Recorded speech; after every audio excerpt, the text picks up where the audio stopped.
João capítulo 8, acompanhe comigo a partir do verso 1.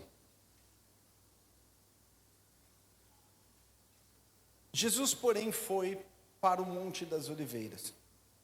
Então, cada um foi para a sua casa.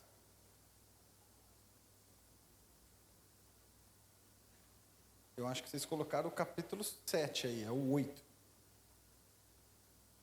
Isso. Ao amanhecer, ele apareceu novamente no templo. Todo o povo se reuniu ao seu redor e ele sentou para ensiná-lo. Os mestres da lei e os fariseus trouxeram-lhe uma mulher surpreendida em adultério. Fizeram-no ficar em pé diante de todos. E disseram a Jesus: Mestre, esta mulher foi surpreendida no ato de adultério. Na lei, Moisés nos ordena apedrejar tais mulheres, e você, o que tem a dizer? Eles estavam usando essa pergunta para testá-lo, a fim de terem fundamento para acusá-lo. E Jesus, porém, inclinou-se e começou a escrever no chão com o dedo. Visto que continuavam a interrogá-lo, ele se levantou e disse: Se alguém de vocês estiver sem pecado, seja o primeiro a tirar a pedra nela. Ele inclinou-se novamente e continuou escrevendo no chão. Os que ouviram, acusados pela sua consciência, foram saindo um de cada vez, começando pelos mais velhos, até que Jesus ficou só com a mulher que estava diante dele.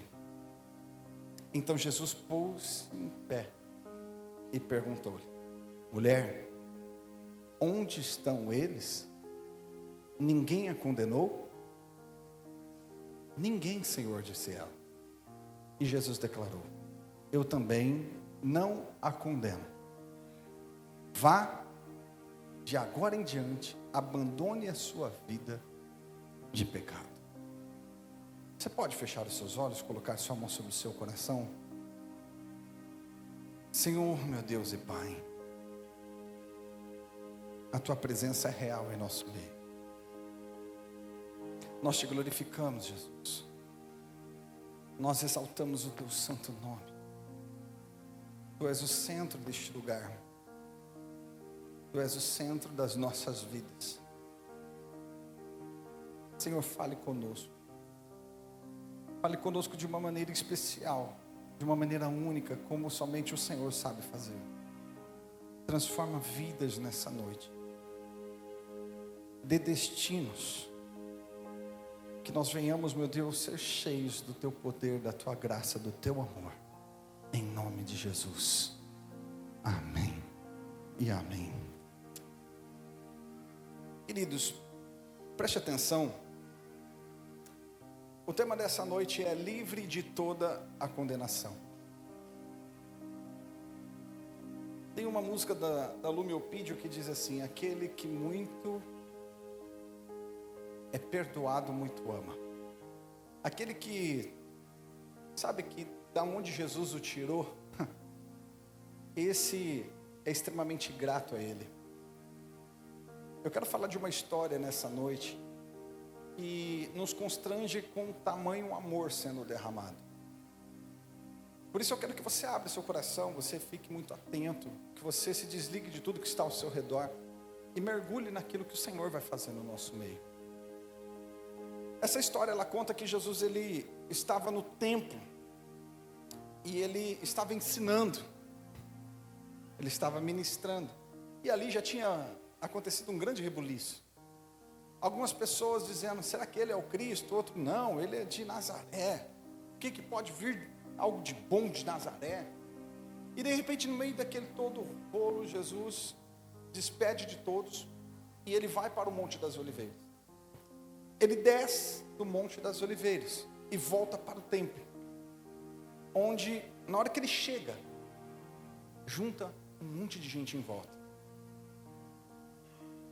E ele começa a ensinar, as pessoas começam a comer daquilo. Porque é tão interessante quando a gente lê nas Escrituras que é muito único a maneira que Jesus ensinava. Jesus ensinava de tal forma que prendia a atenção das pessoas, elas saíam cheias, elas tinham o seu entendimento aberto. Em certa ocasião, a Bíblia diz que um soldado romano foi lá com uma ordem para prender Jesus. E de repente ele começa a ouvir o que Jesus está ensinando. E ele não consegue executar a ordem, ele não consegue prender Jesus. E ele diz assim: eu nunca vi alguém ensinando de tal forma. E ele está ali ensinando e as pessoas comendo daquilo que ele ensinava. De repente chega um grupo de fariseus e mestres da lei com uma mulher pega em adultério, em flagrante. E na lei, uma mulher que era pega em flagrante, ela tinha uma sentença: era ser apedrejada em público. Para aquilo acontecer, olha que coisa interessante. O acusador, que no caso era o seu marido, precisava estar presente. Então estava ali o seu marido para confirmar aquele ato. E um grupo de fariseus aproveitadores. Não porque eles queriam justiça, mas eles queriam armar uma cilada para pegar Jesus. E é tão interessante quando nós olhamos isso. Tem pessoas que, quando elas estão obcecadas, elas estão focadas no seu propósito, mesmo que seja maligno, elas passam por cima de qualquer regra, de qualquer conceito, de qualquer coisa. Elas acabam ficando cegas a esse ponto, porque não importa quem a gente venha machucar, não importa que a gente vai expor o marido, não importa que a gente vai expor a mulher, não importa que venha haver uma grande exposição, o importante é que a gente pegue Jesus e que a gente consiga prendê-lo. E pessoas que muitas vezes elas ficam cegas no seu objetivo, e esse é um perigo de ficar cego, é de passar por cima de qualquer um para alcançar aquilo que quer. Quantas pessoas fazem o que é errado? Por quê? Porque ela está obstinada. Então ela não pensa se ela vai machucar, se ela vai pisar em cima de alguém, se ela vai ferir outra pessoa. O importante é que ela alcance aquilo que ela colocou no coração. E muitas vezes nós temos que tomar cuidados na nossa vida. Por quê? Eu acredito que Deus tem coisa grande para todos nós, mas nós precisamos entender que pessoas não são para ser pisadas. Pessoas, elas são para ser amadas e compreendidas. Se o teu sucesso custa a vida de alguém, então não vale a pena. E ali ele entende algo. Jesus já começa a entender, porque o próprio texto diz que eles fizeram toda aquela armação para pegar Jesus. E eles chegam com a mulher, o marido, as testemunhas, e faz uma pergunta para Jesus. Jesus, a lei de Moisés diz o seguinte: e se alguém é pego em flagrante, a condenação é o apedrejamento. E o que o Senhor diz a respeito disso? É tão interessante que naquele momento Jesus, ele aqui nos dá uma grande lição. Ele abaixa e começa a escrever.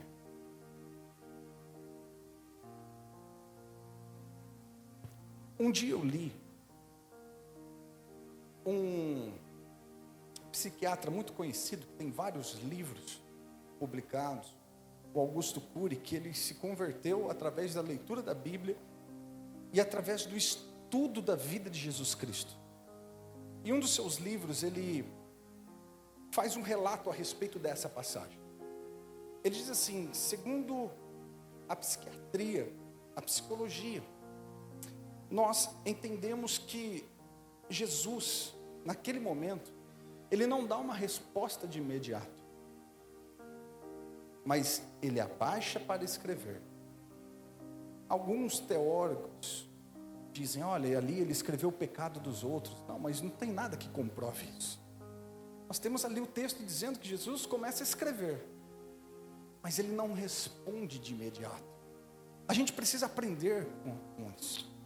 Às vezes, no momento da tensão, no momento do nervoso, no momento da explosão, no momento da pressão, a gente quer dar respostas. E quantos aqui dão respostas no momento do nervoso e estraga tudo? Quantos casamentos sofrem trincos, porque no momento do nervoso você fala o que não devia? Você não precisava responder de uma forma rude, de uma forma grosseira, mas você responde porque você está no meio do nervoso. Quantos aqui complicam a sua situação profissional porque são ásperos, são grosseiros em falar com pessoas, perdem clientes, perdem colaboradores, porque são estourados demais. O sangue ferve. Você nem pensa para falar, na hora que vai ver, já falou. E ali tem problema sério com isso. Nós precisamos aprender uma coisa. Nós não podemos responder no momento de pressão. Nós podemos abaixar, escrever, pensar, respirar, para que a melhor resposta seja dada. Posso ouvir um amém? E aqui Jesus, no momento dessa pressão, ele dá uma das respostas mais fantásticas que existe. Ele diz assim: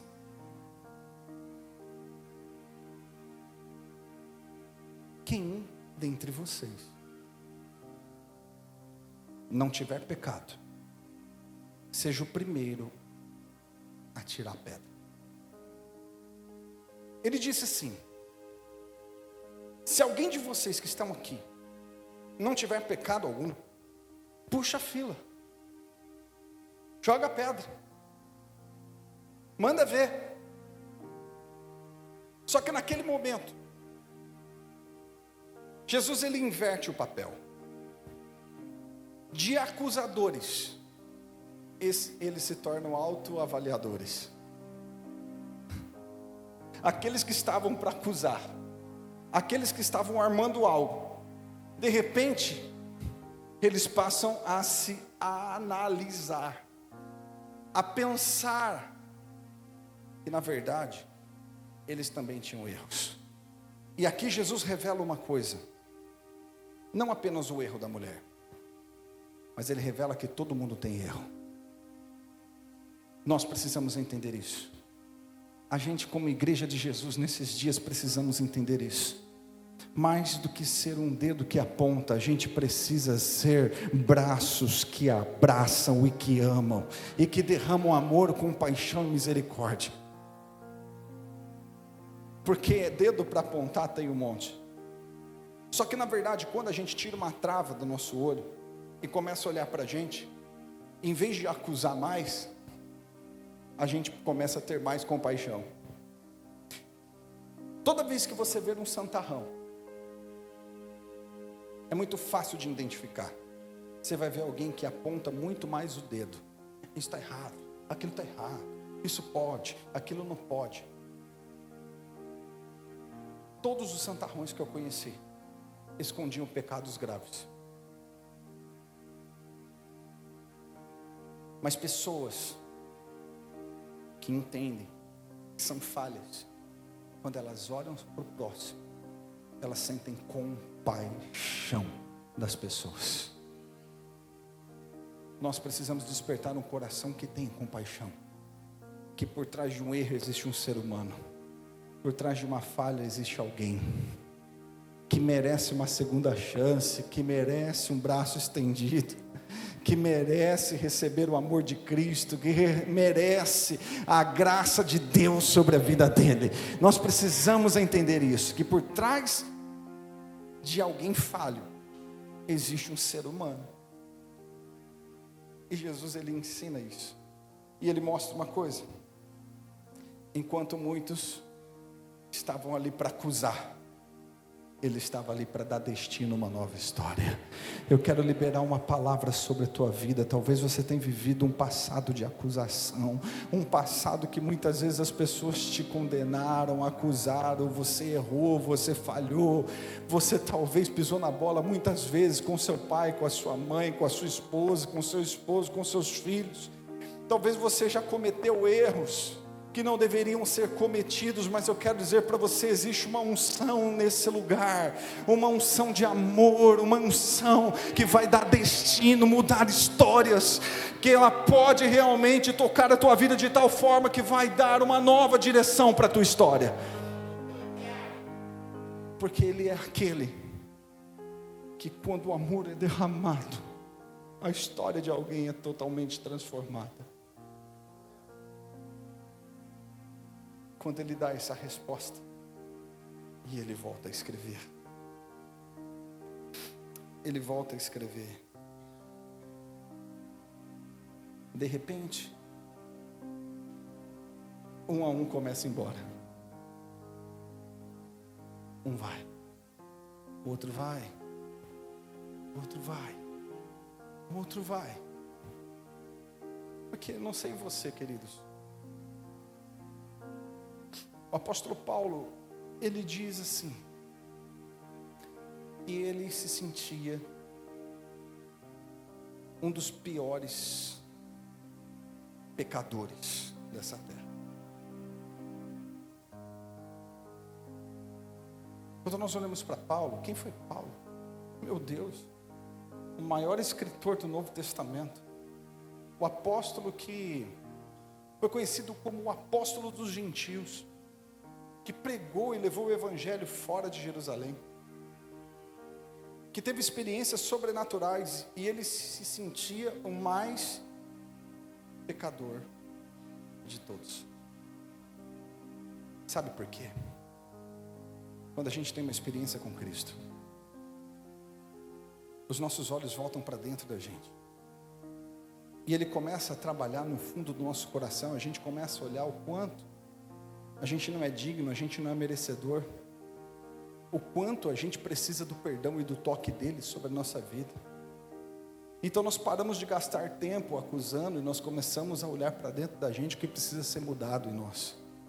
E quando isso começa a acontecer com cada um deles, cada um começa a ir embora, fala, puxa, ela foi pega em adultério, mas eu sou um mentiroso.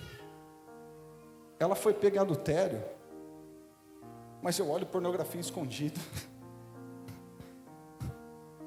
Ela foi pega em adultério, mas eu cobiço. Ela foi pega em adultério, mas eu sinto desejo por outras mulheres que não é a minha. Então quando eles são confrontados pelo erro deles, eles começam a ir embora, fala. Porque perante Deus não existe pecado pequeno ou pecado grande, existe pecado. E eles começam cada um a ir embora, e quando Jesus levanta os olhos, Ele faz uma pergunta à mulher, mulher,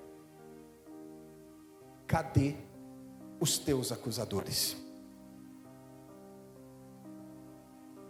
Ela responde, não tem mais nenhum. E Ele diz assim, se eles não te condenaram, eu também não te condeno.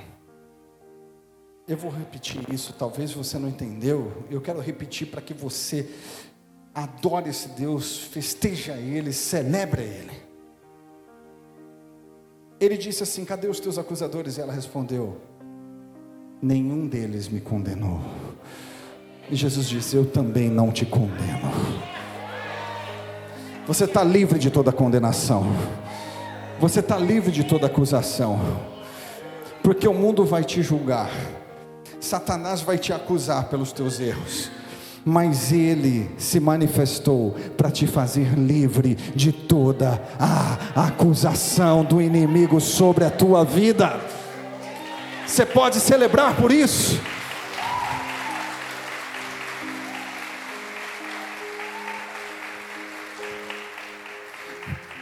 O acusador aponta, o mundo te julga, mas Ele te restaura. O mundo, quando você errar, Hoje nós vivemos em dias assim. Em vez de pessoas estenderem a mão para te levantar, elas estão com o celular na mão para filmar seu erro e expor. O Satanás, ele tem um papel muito claro, de quando você erra, quando você é tentado, ele já vem na sua cabeça e fala assim: você não é digno. O que você está fazendo na igreja? O que você está tentando de novo? Você está aqui dentro, você é um hipócrita. Olha só você aqui de novo, você não firma nunca, você não pega firme nunca, você tem erro, porque esse é o papel do acusador. Mas o acusador aponta, o mundo te expõe, mas ele está de braços abertos para te acolher, para te abraçar, para te levantar, para escrever uma nova história para a tua vida.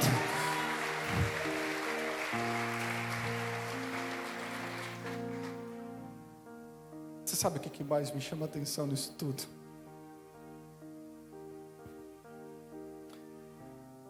Aquele que tinha a palavra para condenar, ele decidiu amar. Eu vou repetir isso. Aquele que tinha a palavra para condenar, ele resolveu amar. Você sabe por que ele tinha a palavra para condenar? Se Jesus dissesse assim: apedreja, ele estaria errado? Não. Era lei. Existia uma lei que poderia ser apedrejada. Essa era o destino dela, por causa do erro dela. Então, se Jesus dissesse apedreja, não tinha nada de errado com isso. Ele só estaria cumprindo a lei da época e a lei do seu país. Mas se ele dissesse não apedreja, ele estaria quebrando a regra. Mas com muita sabedoria ele dá uma resposta que ele faz todo mundo olhar para si. E logo depois, quando os acusadores vão embora, ele diz explicitamente para ela: se eles não te condenaram, eu também não te condeno. Aquele que tinha a palavra para condenar, ele decidiu amar. Ele decidiu derramar amor. E ele termina essa frase dizendo: vá e não peques mais. Vá e não peques mais. Você sabe o que eu entendo com isso, queridos? Nós precisamos interpretar isso direito. Porque Jesus, ele, em nenhum momento, entenda isso, em nenhum momento, ele aceitou o pecado. Ele amou o ser humano, mas ele rejeitou o pecado. Por isso ele diz: vai e não peques mais. O que isso significava? Vá e faça diferente de tudo aquilo que você viveu um dia. Mulher, vai, volte. Sabe o que fez você chegar até esse lugar de exposição, um lugar de condenação? Sabe, todas as atitudes erradas que você fez, que te trouxe até esse lugar? Volte. Eu estou te dando uma segunda chance. Volte e faça diferente.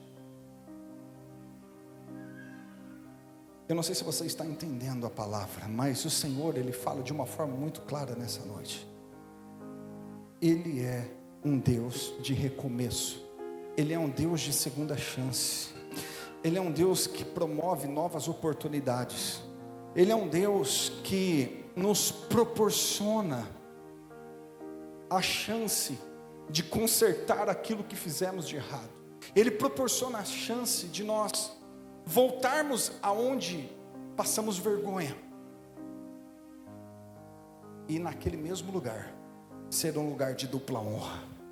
Eu quero liberar uma palavra sobre a vida de muitos, muitos que te viram usando droga, muitos que te viram de repente adulterando, muitos que te viram, sabe, vivendo uma vida no pecado, uma vida na mentira, uma vida no engano, muitos que souberam do problema seu de casamento, muitos que souberam das lutas que você enfrentou na juventude. Você vai voltar para o mesmo lugar, porque o Senhor te deu uma palavra, Ele disse assim para você: vai e volte para o lugar, e não peques mais. Isso quer dizer, você vai voltar para esse lugar, no lugar aonde viram você errando demais, vão ver você uma nova criatura, acertando, se levantando e vivendo uma vida restaurada para a glória de Deus.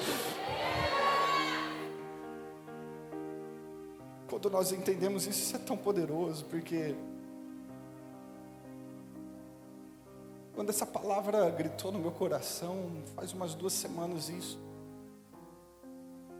foi a primeira vez que cantou aqui na igreja, essa canção nova, né, que acho que tem um mês que lançou, fala quem é esse, né?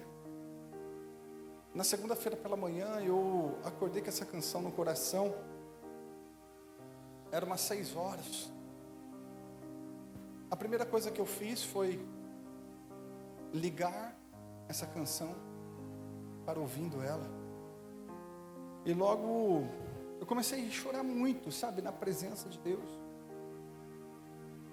e o Senhor começou a me lembrar da onde Ele me tirou,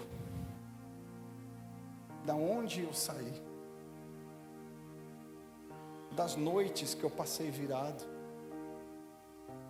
das vezes que eu estava muito novo, bêbado, dormindo em praça. O Senhor começou a me lembrar das amizades. O Senhor começou a trazer no meu coração como estão muitos daqueles que andavam comigo, que até hoje está nas drogas, que até hoje está com um casamento arrebentado. E ali eu comecei a chorar muito na presença de Deus. Eu falei assim: Senhor, eu não merecia tanto amor, eu não merecia esse amor, mas a Tua graça me alcançou, mas a Tua graça esteve comigo. O que essa mulher tinha para oferecer para Cristo? Um adultério. E o que Ele derramou sobre ela? Graça. Ela merecia as pedras, mas ela encontrou amor. Ela merecia acusação, mas ela encontrou abraço. Você sabe o que eu sinto do Senhor nessa noite? Um convite. Um convite para que a gente ame aquele que nos amou primeiro. Porque, pensa comigo, por um instante. Imagina você chegar numa cena, sendo exposta para todos, já com a consciência: eu estou indo para um lugar de morte. Eu estou indo para um cenário de morte. Eu estou indo para um cenário de exposição, acusação. E eu sei que eu não vou sair de lá vivo. E na cabeça dela assim: e eu mereço tudo isso, porque eu errei, eu enganei meu marido, eu fiz algo que era errado com ele, então eu mereço isso. E naquele lugar de acusação, um homem que você não conhece até então, e tinha a palavra de falar assim: apedreja.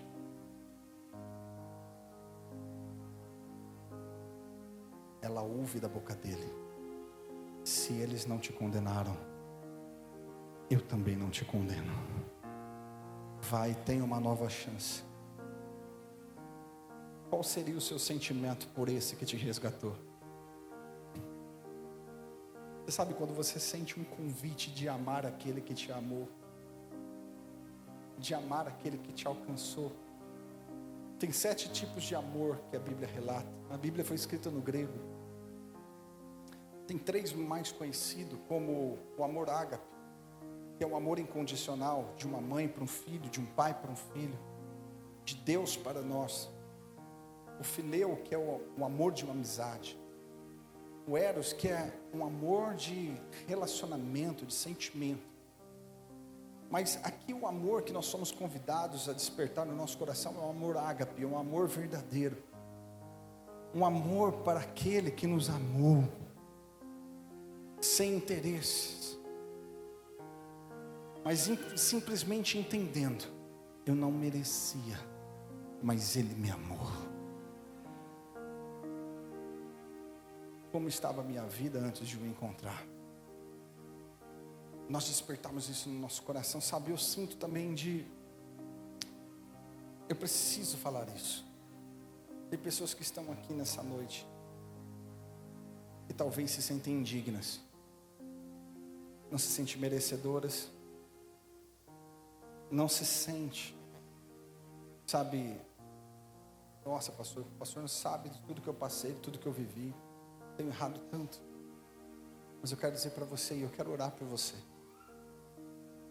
que o Senhor tem uma nova chance para a tua vida, o Senhor tem um recomeço para você, o Senhor tem uma nova história para fazer acontecer sobre a tua vida. Muitos estão decidindo nascer de novo, mas eu sinto que existem pessoas aqui nesse lugar e talvez o coração está queimando muito para viver uma nova história. E você está olhando para tudo aquilo que você viveu e ainda não decidiu. Eu quero dizer para você, o Senhor vai derramar um amor tão forte sobre a tua vida, que você vai levantar a sua mão e dizer, Senhor, eu quero retribuir o amor que o Senhor teve por mim, um amor que me resgatou, um amor que me acolheu.